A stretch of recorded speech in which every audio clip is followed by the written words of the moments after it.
In a year that's loaded with extra questions, the South Dakota football program is looking for one especially important answer. Part of it is trying to find out what all of them can do and do well, and certainly along with that, fitting them into the system. And so we're trying to do as much as we can to give them meaningful repetitions, understanding that some days some guys get a few more than others. And then seeing how they take advantage of those repetitions. Fifth-year head coach Bob Nielsen is referring to the competition at quarterback, which officially kicked off with the start of fall practice.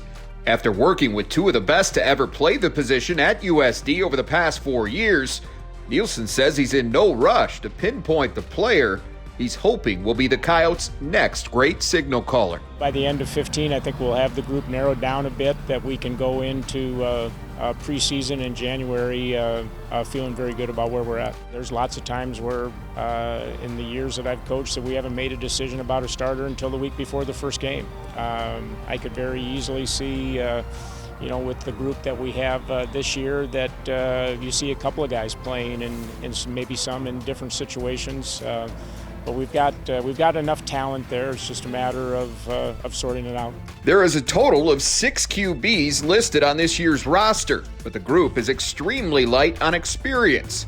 In fact, senior Tyler Segalis is the only one among them that has actually attempted a pass in a game. He hasn't played, but he's taken so many snaps in practice, and I think that's something that people don't quite understand, what a fifth-year senior has under their belt from an experience standpoint, what they've run, how they see things, how they can pull experiences from the other guys that have played in front of them. I thank Strevler and Simmons with that. I mean, I still talk to Chris to this day about stuff, and he's helped me a lot, and Simmons helped me a lot, and being able to learn from two of the best that have done it here has been very beneficial to me.